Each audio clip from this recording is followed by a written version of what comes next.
Framing shot. Turning on lights. Blinding Chris with middle light. Damn it. Adjusting it so he can see. Add appropriate backdrop. Begin podcast. Are you going to sit down or what? It appears Christopher has invaded the sanctity of my inner mind. Must research more.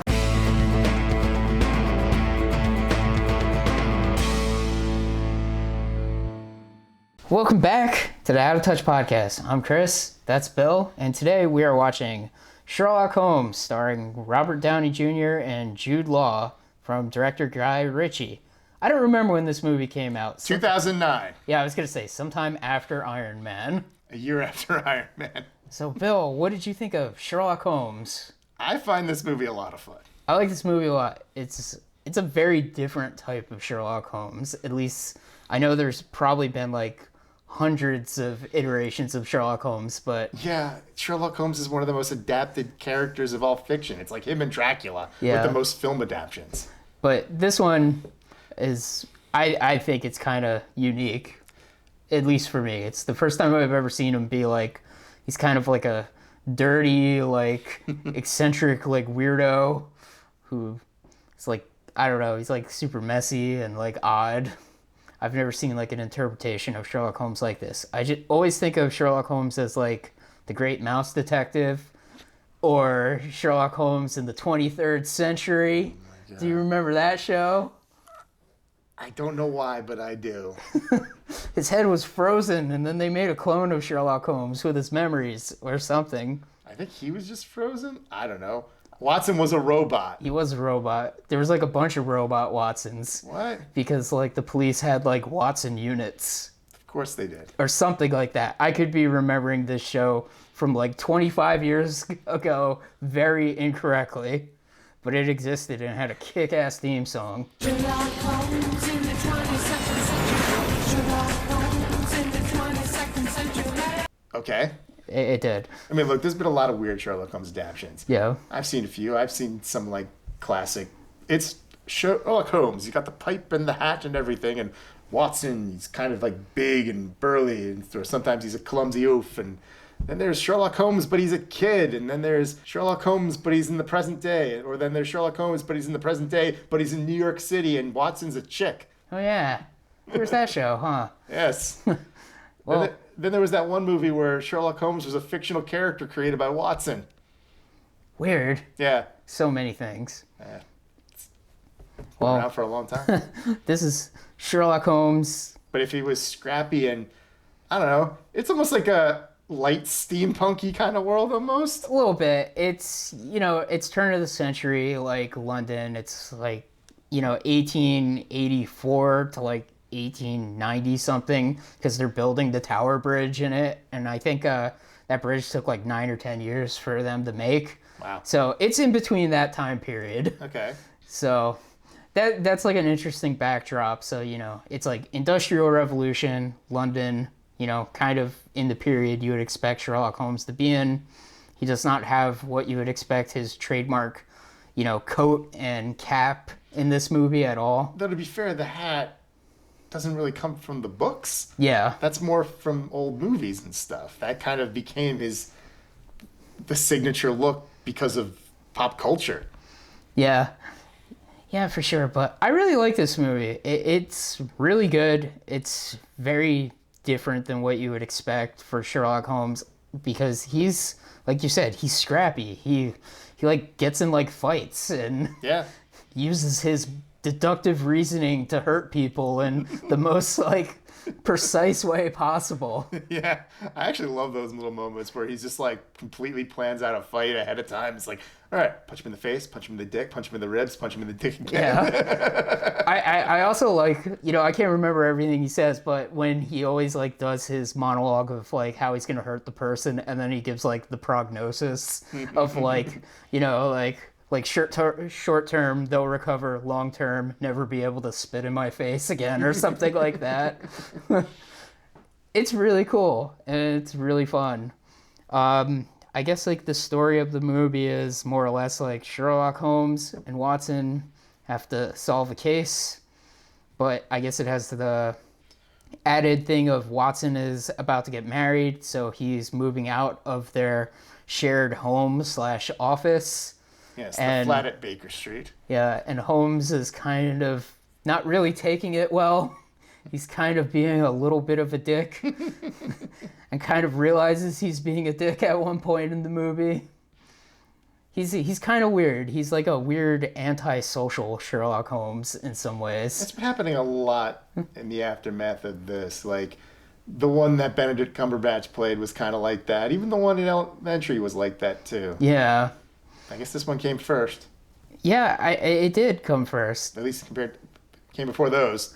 But, you know, it's that dirty London, you know, that dirty turn of the century, like Industrial Revolution, pickpockets, Jack the Ripper, coal everywhere, London, you know? Yeah, I mean, our bad guy, played by Mark Strong, Lord Blackwood, he's kind of been, I guess, doing some Jack the Ripper-esque stuff almost. Yeah, he's ritualistic cult killings, and that's kind of where we open up.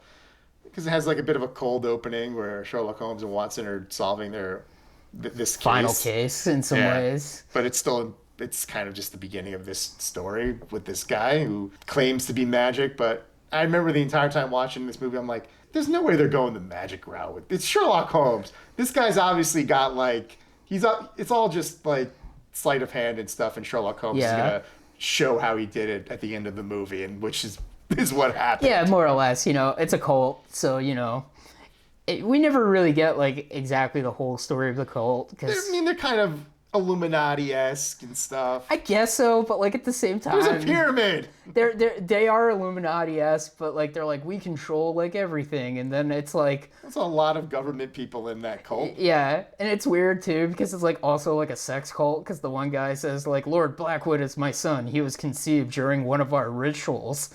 And I'm like, what kind of ritual was that? But, okay. I mean, it's kind of self-explanatory. Yeah, I guess it was an orgy. Obviously. Cults. But, yeah, there's a lot of, like, fun detail to this movie, you know. Like we said, Holmes, like, fighting people is really incredible. I love the details of, like, all, like, the weird shit that is in Holmes's room and the weird, like, experiments he's doing.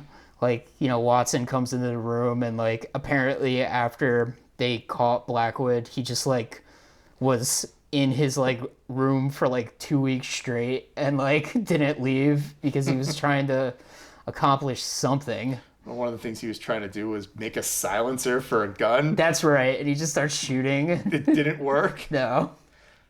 I also like how Watson, like, opens all the blinds and, like, he's just, like, can't deal with the sunlight. It's so, like, over the top and weird. He experiments on their dog. He gives them stuff that the dog's always passed out. It's like, what did you do to my dog? Our dog. Yeah. So good. But yeah, Robert Downey Jr. and Jude Law's chemistry is really good. Like, oh yeah, they play off of each other so well in this movie. It's probably one of the things I like about this movie because I like a good buddy action movie. Yeah, you know, in some ways, sometimes like because it's more of like an action movie. I'm like, okay, so this is like Sherlock Holmes combined with like I don't know, like Lethal Weapon maybe. Maybe a little bit. Those some people would say Sherlock Holmes, but if he was more like Batman. Yeah, I guess a little bit. Because he does have a Catwoman, played by Rachel McAdams. They really Catwoman Irene Adler in this one. Yeah. Very much in this one. I do like how Watson's like, why is the only woman you love a criminal? Like, he just doesn't know how to respond. They also like twist like a lot of the Sherlock Holmes things. Like, you know, we know Sherlock Holmes is supposed to play the violin. He plays the violin, but he's always like playing it like weirdly. He's like holding it like a ukulele. There's like the scene where he has all these like flies in like a little like glass vessel, and he's just like, see, look, they go with the different tones, and if I change the tone like this, they'll go in the other directions. And then Watson's just like opens it up and just like taps it out, and it's like, what happens when I do that? So good. But the investigation of Lord Blackwood, or Blackwell, is it Blackwood? Blackwood. Blackwood, right, because he gets executed, of course, by hanging, because London. Indeed. But, like, doesn't die. But Watson pronounced him dead on the scene, and he's a competent doctor. Yeah. So how do you do it? But his grave has exploded open, and somebody said they saw him walking out of his grave. He's come back to life. Fear and panic in the streets of London. Yeah. So they got to find out how he came back to life. I also like how they have a relationship with the cops that are pretty incompetent in some ways. Well, at least like the Holmes thinks the one, I don't know what he would be called, like the police chief guy. Inspector Lestrade, he's Yeah. a prominent Holmes character. He's usually like, I don't want to say Commissioner Gordon, because I feel like Holmes, at least in adaptations, Holmes is just like, hey, oh, good job, Lestrade, you bloody buffoon. Yeah, it's more like Holmes doesn't really like respect him that much and thinks he's bad at his job. But, you know, as the movie goes on, he's actually not a bad guy, even though he was part of the cult. I think that was all a ruse. Yeah. Like, I don't think he was that part of the cult at all. Oh, okay. Him bringing Holmes to him, that was pre-planned amongst the two of them, and he probably just confiscated the pin from somebody and just it's like, yeah, I'm definitely in the cult. Well, no, but Holmes has that line of just being like, oh, no wonder why you became like sergeant or whatever. Yeah, but he said that in... Oh, yeah, you're right. That was part of the Yeah. ruse. Yeah, that's true. Because afterwards, he's just like, Inspector Lestrade played his part perfectly. And I think he enjoyed it, too, because Lestrade punched him in the gut. Yeah, that's right. That's right. That was It's all planned Holmes. between the two of Yeah, them. you're right. Yeah, but this movie's like pretty clever. I also like, you know, details that are kind of funny. Like, there's a gigantic guy that Sherlock Holmes has to fight, and of course he's like a huge French guy because that seems to be the standard after Andre the Giant. It's like, that guy's giant, so he must be French. I kind of like the touch that he's French. Yeah, I think it's cool. I like how Holmes like can speak to him in French too. Of course he can. They have like the over the top fight and I guess like the shipyard where they're building stuff, and then there's the scene with like the chain that goes all over the place and everything. Watson, what have you done? Yeah. Oh man. But it's such a good movie. Looking back, because this movie from all the way back in 2009, it's so weird to like, oh, this movie just blatantly sequel hooks. It does, doesn't it? Because we find out that Irene Adler is kind of working for somebody who is, I mean, it's obvious from the get-go, if you're at all familiar with Sherlock Holmes, that it's Professor Moriarty. Right. And then the movie pretty much lets us know by the end. It's not like a big surprise. It's like, yeah, it's Moriarty. Of course it is. Yeah. He stole like the one piece of the machine that like actually was valuable. Yeah, because like, oh, poison gas, I don't care. Radio receiver, it's 1880 something. Yeah. This is important. Yeah. He's smart enough to know that it's important. Yeah. I like how Holmes, he doesn't do it too often, but like he has this like dumb disguises through the movie. Well, that's something from like the books and stuff where Holmes would wear disguises. Like, I actually once read the story that Irene Adler's from. Okay. She's not really a criminal. She's more of a jilted lover, but she gets the better of Holmes because they both like wear disguises, and she kind of sees through his. Huh. And she actually manages to kind of get away, and Sherlock Holmes is like, all right, good on you.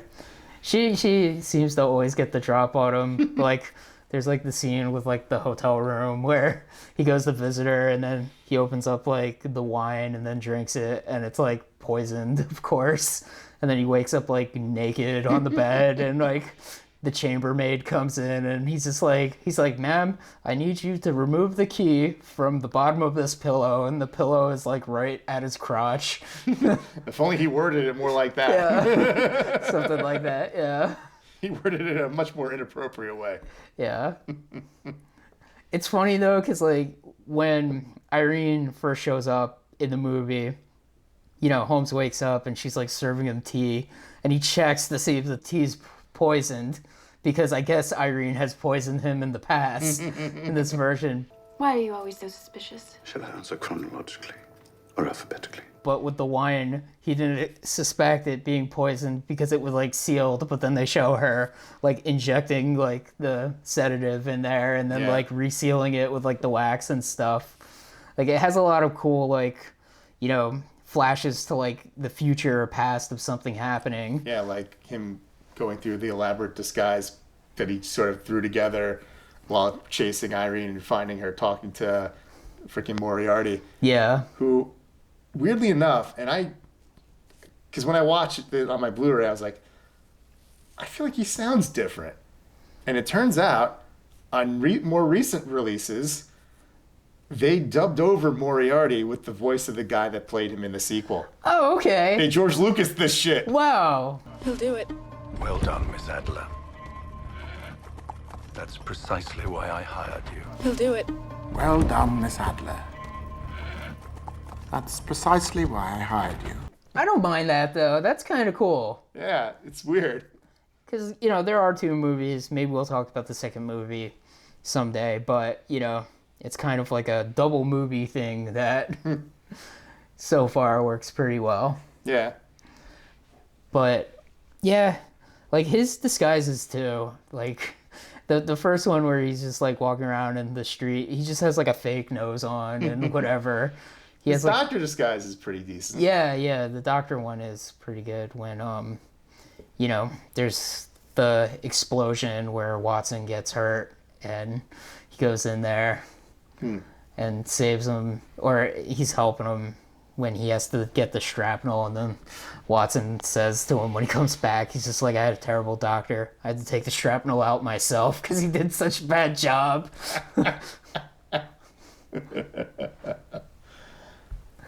That scene too where, like, you know, the whole thing with, like, Holmes and Watson in this movie where, like, Watson seems like he's reluctant to go along with Holmes, but then he always ends up doing it.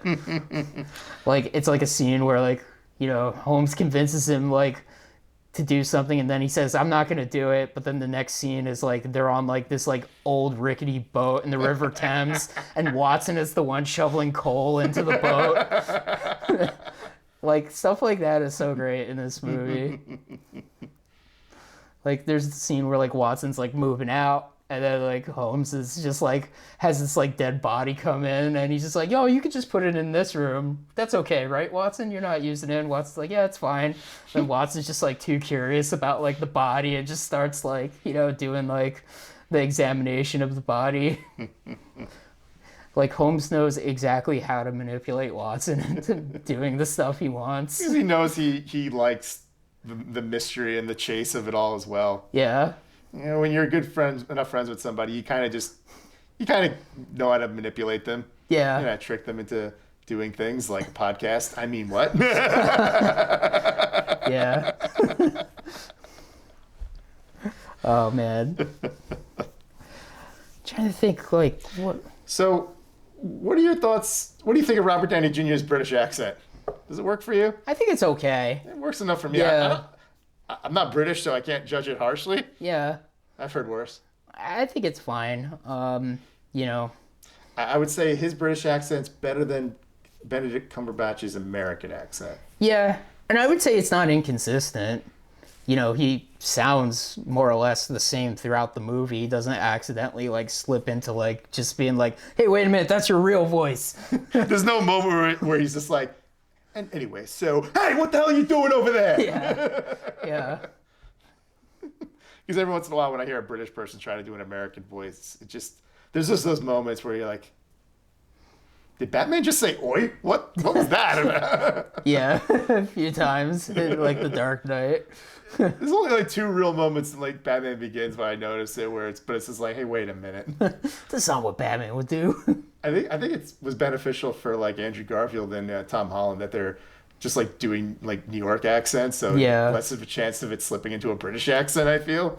That's true. But then you have like the generic American accent that like Benedict Cumberbatch is doing, where it's like, what is this? Everybody calls it like the Dr. House American accent. Yeah, because it's like, it's not anything. Yeah.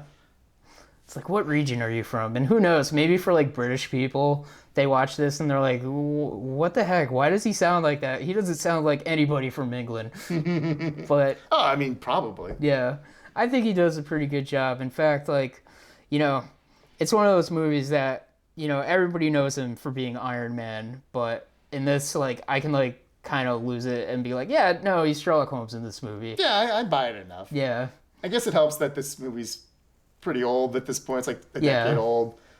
and he only made one Iron Man movie before it. So when I saw this, I was like, yeah, it's Sherlock Holmes and it's Iron Man, the same guy, whatever. Yeah. It kind of reminds me a little bit of like slightly of like Shanghai Noon and Shanghai Nights a little bit too, because they're kind of like similar periods of time in the century of like, I guess maybe Shanghai Nights just because it's in England, you know. Well, Sir Arthur Conan Doyle is literally a character in that one.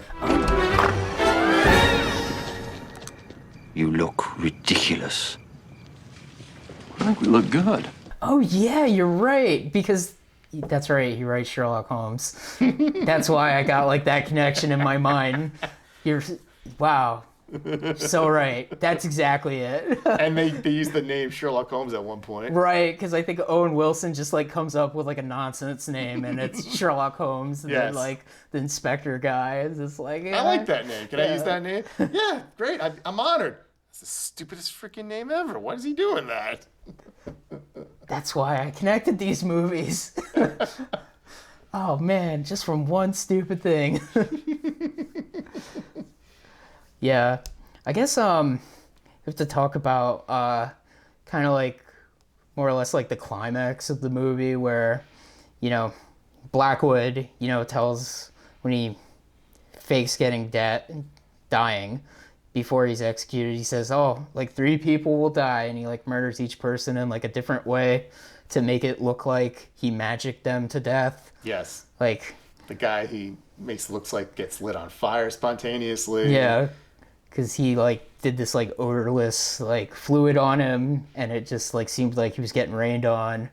And he also like rigged his gun to like spark more when he shot it, so he'd light on fire. Yeah, because he's not just trying to trick the general populace. He's also trying to trick the people that are kind of part of the group that he's in. Yeah. That kind of believe in the occult, to thinking he's actually magic. Yeah, because he's using all different like, you know, chemicals and kind of like technology to like trick people. Yeah. And they do find his like lab, and like, you know, at the end of the movie, there's like the whole breakdown of like everything they saw in the labs that like Holmes realized, like, this is how he made this is how he did that. Yep. You know, this thing with the bathtub with killing his father. It's like the head of the cult guy leader was his father. And man, that was so weird when he's just like chilling in like that tub and he just has like the water running. And I'm like, wait, why does he have the water running? I guess like to heat it up, but like, wouldn't that tub like overflow? Unless, like, he just has it draining at the same time. Then he wouldn't have drowned. Yeah. Yeah. But, like, he was also, like, poisoned, too. Yeah, he was given like a slow-acting poison that paralyzed him. Yeah. Man, if he had just left the water off. Yeah. I mean, granted, Blackwood would have just been like... Yeah. Sure. Takes his or ring. maybe just been like, there you go. Yeah. It's fine. In your copper tub or whatever it was made out of, iron or whatever. Might have been copper. I don't know. Yeah. I just remember Bronze, like fuck knows. the metal that it was made out of like wouldn't leave a residue because of the metal of like the tub, and Holmes like it's like that's why they drained the water, so he couldn't figure it out. But he still figured it out. Yeah. Also, like, there's like a, you know, little thing of like Holmes and Watson are more like forensic type of investigators, where that's not really a thing in like the 1800s yet. So they're kind of like ahead of their time, where like the cops kind of just like don't really know what's going on. They're like, he got murdered. Okay, case closed. He was bloody shot. Yeah. By who? I don't know. It's not my bloody job. Yeah. It's like the scene where like it's just like, oh, well, why'd you guys like move the body and drain the water and stuff? It's just like, it was decent to do. And it's just like, well, there could have been evidence. Or Like, like when they go to the cemetery after Blackwood's resurrection, Watson comments on it's like, who won the rugby game? And like, what? And like, look, there's footprints everywhere. Now we can't discern culprits from yours. yeah. Stupid cops. But they have pretty cool cop uniforms. I guess that might have been how they were back in the day. They got like their little like badge numbers on their necks and stuff. Some of them got capes Yeah, it's true. Everybody's got capes. and batons. Yeah. But I guess like, you know, we have like the final confrontation with Blackwood on, you know, the Tower Bridge while it's getting constructed, of course. Yeah, sword v. cane. Yeah, yeah. It's kind of cool. I know there was like probably some people that like took umbrage with like Sherlock Holmes being more of an action movie. I love that he beats people up in this movie. It's so cool. Though I bet if you go back and you watch a lot of older Sherlock Holmes stuff, there's probably numerous like scuffles and fist fights and probably some sword fights too. Yeah. But because they're so old, the action's not spectacular at all, but they're still considered action for their era. Yeah. I love like that Holmes in his spare time and when he's feeling depressed, he just like goes into like underground like fights and doesn't try at the fights, because there's that one fight where like he's not even trying, he's just like slapping the shit out of this guy for some reason and just keeps prolonging the fight, like just because. Maybe he was like, if the fight lasts this long, I'll make more money because that's the bet I wagered. Yeah. Yeah, I think it was just like he was just blown off steam after like, you know, him and Watson, and you know, he like and did his I don't know what it would be called, like he analyzed Watson's like fiance too much and then she threw the wine at his face. Yeah, he did cross a couple lines. Yeah. And he's just like pissed off, but like yeah, he just like slaps the shit out of this guy and then like finally beats him. Well, he spots like Irene in the crowd and he's like, I better see what that's about. Yeah. And this guy spit at me.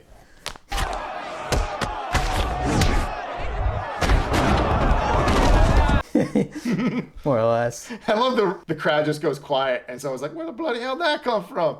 Yeah. I think one other thing to mention in this movie is I really like the score in this movie. And like, for the life of me, I was like, this is a really good score. I wonder who composed it. And I was like, Hans Zimmer. And I'm like, of course he did. Like, Right? it's always like 3 people. And he's one of them. Seriously. Sometimes you watch like an even older movie and it's like, wow, this movie's got really good music. Who'd have thought Muppet Treasure Island would have such a good score? Who did? Hans Zimmer, are you kidding me? I know. He did a Muppet movie? I think it was Hans Zimmer and somebody else that scored this movie, but I couldn't tell because of like the credits and like the weird cursive and stuff. And I was just like, what does that say? Old-timey writing. Yeah. I'm like, I know that name. This is Guy Ritchie. And I know Hans Zimmer because there's a lot of M's in his name. But yeah, it has like an interesting, like, I guess like twanginess with like all the string instruments used in It fits the time period. Yeah. It definitely it fits the time period, the vibe they're going for. It works. Yeah. Yeah. It's a really good score. Like, it's pretty catchy, you know? Like, all the fights and stuff with that, like, cool, like, twangy, like, I don't even know, like, what instruments they're using to, like, make that twang. Like, some ways I'm like, is that like a banjo? But I'm like, that's kind of, doesn't sound like a banjo, but... Hey, it works for Sherlock Holmes doing some bare-knuckle brawling, Yeah. you know?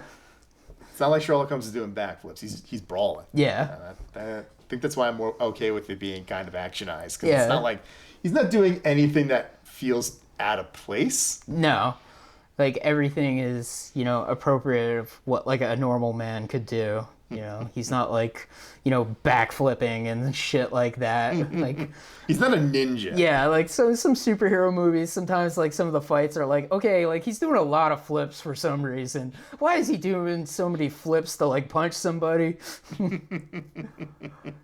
But, like, no. They even do, like, the old-timey, like, fisticuffs like this, where it's just like, did that work? Like, did they just not know how to fight back then? I'm going to say probably not. Yeah. Because, like, he starts like this and the other guy's like that, but then he just, like, slaps the shit out of people most of the time.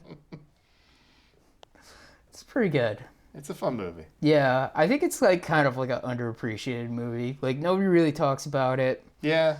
It only got the one sequel, and I think Robert Downey Jr. just got so busy with all them damn Marvel movies that they just never quite got around to a third one. Yeah. And then the third one almost happened, Yeah. but then COVID happened. Yeah. So I don't know if we'll ever get that third one, especially with Warner being weird these days. Yeah, we'll see. Maybe their next manager might feel like doing it. I feel like almost pre-Warner Discovery, we probably could have got it, even if it was just like, we'll do it, but it'll be for HBO Max. I'm like, you're still doing it though, right? It'd be weird. Because, like, Well, they were ready to spend like $100 million on an HBO Max movie and things like that. that's true, yeah. They won't do that now. No. It'd be nice if they made one. I mean, it's been a long time, so I've kind of made peace with it at this point. But hey, they'd have my money if they made it. I mean, this and the sequel kind of tie up most loose ends. You know, maybe one day we'll cover the sequel. But, yeah, I would like to see another one. It was always like an inside joke amongst you and me that like we're the only ones that would go see Sherlock Holmes 3 if they made it. Yeah. It's like I've always been the guy that's like, why did you make that movie? No one's gonna see it. But I always like, make Sherlock Holmes 3. No one will see it, but I want to see it. Yeah. It's like, make it because I want it. 'Cause they're fun. You'll make $30 from me and one other guy. At least. Guaranteed. 30 large. Come on, Warner Actually, it Brothers. might be closer to 40 now with ticket prices going the way they're. Oh, but you gotta split it with the theater. So after everything, you might make about $10-15, 20 maybe. Whatever. But I guess with that being said, I guess that's the Out of Touch podcast for this week. Anything else you want to add to this, Bill? Check out Sherlock Holmes if you want to watch Robert Downey Jr. get into some brawling and do some detectiving. And Jude Law being cool in this movie, too. And if you want to watch just like a Victorian era buddy action movie. Yeah. It's fun. Go watch it. Good night. One day I'll figure out how to end these. One day. Perhaps one day he will. Perhaps one day he won't. Alas, I don't think he ever will. Oh, man. Must investigate further. Jesus, Bill.